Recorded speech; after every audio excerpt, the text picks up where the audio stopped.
Shalom, selamat pagi saudaraku yang disayang oleh Tuhan. Renungan pagi untuk membuka hati, mengawali hari, melangkahkan kaki, berjalan bersama dengan Tuhan. Kekuatan kata-kata. Apakah Anda pernah mendengar kalimat ini?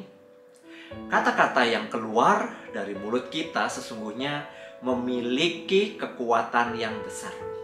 Kata-kata itu bisa menghancurkan, namun juga bisa membangun. Kata-kata kita sesungguhnya dapat mengubah segalanya di dalam hidup kita atau hidup orang lain. Kata-kata bukan sekedar suara yang disebabkan oleh mulut kita yang keluar melewati laring pita suara kita. Kata-kata memiliki kekuatan nyata. Allah menjadikan dunia ini adalah dengan berkata-kata. Kuasa firman-Nya telah menjadikan segala-galanya. Tahukah kita bahwa dari semua makhluk di planet ini, hanya manusia yang memiliki kemampuan berkomunikasi melalui kata-kata yang diucapkan? Inilah kemampuan yang unik yang dimiliki oleh manusia. Coba renungkan sejenak. Apakah Anda ingat kata-kata yang pernah menyemangati Anda di saat Anda lemah? Siapakah orang yang pernah berbicara kepada saudara yang kemudian menjadikan Anda berubah? Siapakah orang yang pernah mengucapkan kata-kata yang menginspirasi Anda, yang menjadikan Anda mengalami perubahan hidup? Harus diakui, kita pernah mengalami kekuatan dari kata-kata. Artinya, hidup kita dapat diubahkan oleh sebuah kalimat. Atau sebaliknya, hidup Anda akan terasa hancur dan menyakitkan oleh kata-kata yang pernah melukai Anda. Firman Tuhan hari ini berkata, perkataan yang menyenangkan adalah seperti tetesan madu, manis bagi jiwa, dan menyehatkan tulang-tulang.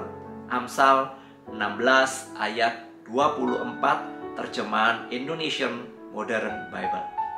Terjemahan bahasa Indonesia sehari-hari menulis perkataan ramah serupa madu, manis rasanya dan menyehatkan tubuh. Kata-kata yang keluar dari mulut kita sesungguhnya memiliki energi dan kekuatan dengan kemampuan untuk membangkitkan, menyembuhkan, menguatkan, dan menghiburkan orang lain. Atau sebaliknya, kata-kata kita ternyata dapat menghalangi, menyakiti, mendukakan, mempermalukan, dan merendahkan orang lain. Kata-kata kita juga dapat mendorong dan menginspirasi orang lain untuk maju dalam menggapai cita-cita. Namun juga sebaliknya, kata-kata kita dapat menghambat dan menghancurkan masa depan orang lain. Disinilah kita harus memilih apakah kata-kata kita digunakan untuk membangun atau menghancurkan, menumbuhkan atau melukai. Jika kita mengisi hati dan pikiran kita dengan kasih Kristus, maka kata-kata yang keluar dari mulut kita adalah kebenaran dan kemurnian. Sesungguhnya kekuatan kata-kata kita adalah wujud nyata dari iman kita. Pahamilah bahwa sangat penting untuk memikirkan kata-kata yang kita gunakan. Karena setiap orang dapat menginterpretasikan sesuatu secara berbeda. Kata-kata kitalah yang memberikan penegasan atas pikiran terdalam kita. Firman Tuhanlah yang akan mengubahkan hidup kita. Kuasa Roh Kudus menolong kita untuk mengerti firman-Nya yang menjadikan kita dapat mengalami transformasi. Firman Tuhan sesungguhnya menjadi kekuatan dan penghiburan bagi jiwa kita. Firman Tuhan juga menolong pemulihan bagi kita.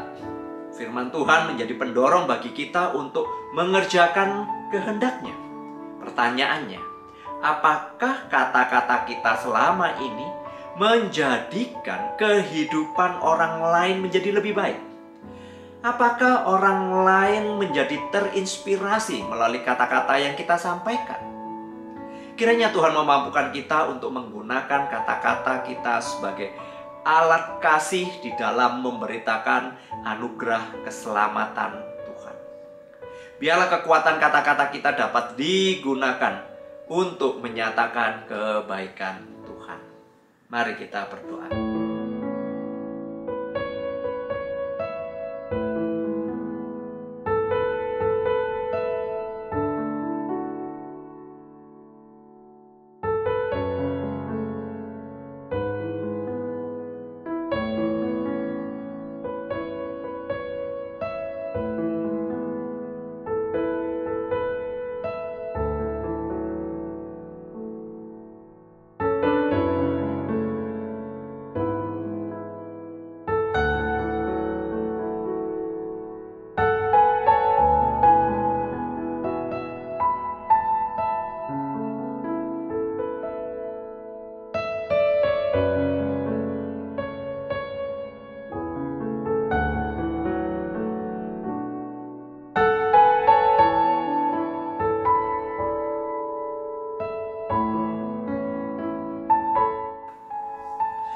Tuhan, terima kasih firman-Mu lah yang mengubahkan hidup kami.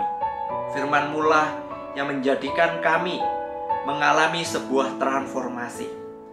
Mohon bimbingan dari kuasa Roh Kudus supaya kata-kata yang keluar dari mulut kami adalah kata-kata yang membangun. Kata-kata yang keluar dari bibir kami adalah memberitakan kasih setia-Mu. Tolong kami pada hari ini ya Bapa, supaya kami boleh menjadi berkat melalui kata-kata yang keluar dari mulut kami. Terpujilah nama-Mu, di dalam nama Tuhan Yesus kami sudah berdoa. Pikirkan kata-kata yang akan keluar dari mulut kita, karena itu akan memberikan dampak besar di dalam kehidupan kita maupun orang lain. Berkat dari Allah Bapa, Tuhan Yesus dan Roh Kudus kiranya menyertai kita hari ini sampai selama-lamanya. Amin.